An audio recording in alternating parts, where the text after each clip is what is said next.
సార్వత్రిక ఎన్నికల నేపథ్యంలో వైకాపా నుంచి కూటమిలోకి భారీగా వలసలు కొనసాగుతూనే ఉన్నాయి.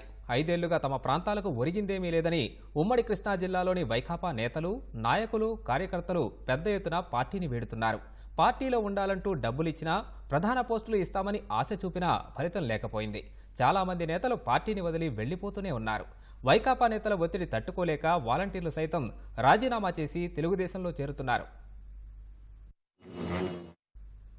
ఉమ్మడి కృష్ణా జిల్లాలో 3 నెలలుగా వైకాపా నుంచి తెలుగుదేశం, జనసేనలోకి వెళ్లే నేతల సంఖ్య నిత్యం పెరుగుతూనే ఉంది. పార్టీలో ఉండాలని డబ్బులిస్తున్నా, ప్రధాన హోదా ఇస్తామని ఆశ చూపుతున్నా, చివరికి బెదిరింపులు చేస్తున్నా ఫలితం లేదు. పార్టీని వీడి బయటకు వచ్చేస్తున్నారు. 5 ఏళ్లు అధికారంలో ఉన్నా ఎలాంటి అభివృద్ధి జరగలేదని, మరోసారి గెలిస్తే ఉద్ధరించేదేమీ ఉండదని అంటున్నారు. వైకాపా తరపున గత ఎన్నికల్లో అత్యంత కీలకంగా పనిచేసిన నేతలు సైతం తమ వల్ల కాదంటూ వెళ్లిపోతుండటంతో అధికార పార్టీ అభ్యర్థుల్లో గుబులు మొదలైంది.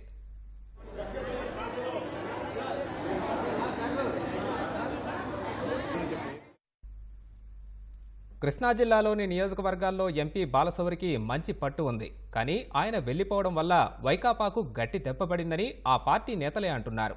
బీసీ నేతగా మంచి పట్టున్న కొలుసు పార్థసారథి పార్టీని వీడటంతో పెనమలూరు నియోజకవర్గంలోని పలు మండలాల్లోని వైకాపా నాయకులు, కార్యకర్తలు చాలా మంది తెలుగుదేశంలో చేరారు.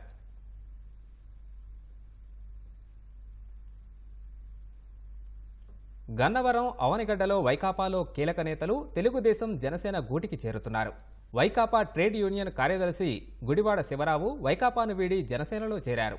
అవనిగడ్డ మండలం పాత ఎడ్లలంకలో సర్పంచి, ఉప సర్పంచి, మాజీ సర్పంచ్తో పాటు గ్రామస్తులంతా జనసేన అభ్యర్థి మండలి బుద్ధప్రసాద్ సమక్షంలో పార్టీ కండువా కప్పుకున్నారు. తాజాగా ఎంపీ బాలశౌరి సమక్షంలో పెడనకు చెందిన వందలాది కుటుంబాలు జనసేనలో చేరాయి. Gannavaram market committee chairman Potluri Basavarao, Vijaya dairy director నానితో సహా కీలకమైన నాయకులు తెదేపా గూటికి చేరారు. గుడివాడలోనూ నిత్యం తెదేపాలోకి చేరికలు ప్రవాహంలా మారాయి. వైకాపా తరపున ప్రచారం చేయాలంటూ పార్టీ నేతలు వాలంటీర్లపై ఒత్తిడి తెస్తున్నారు. దీంతో వాళ్లు రాజీనామా చేసి తెలుగుదేశం గూటికి వస్తున్నారు. విజయవాడలోనూ వైకాపా నేతల ఒత్తిడి తట్టుకోలేక పెద్ద సంఖ్యలో వాలంటీర్లు రాజీనామా చేసి తెదేపా గూటికి చేరేందుకు సిద్ధమవుతున్నట్టు సమాచారం.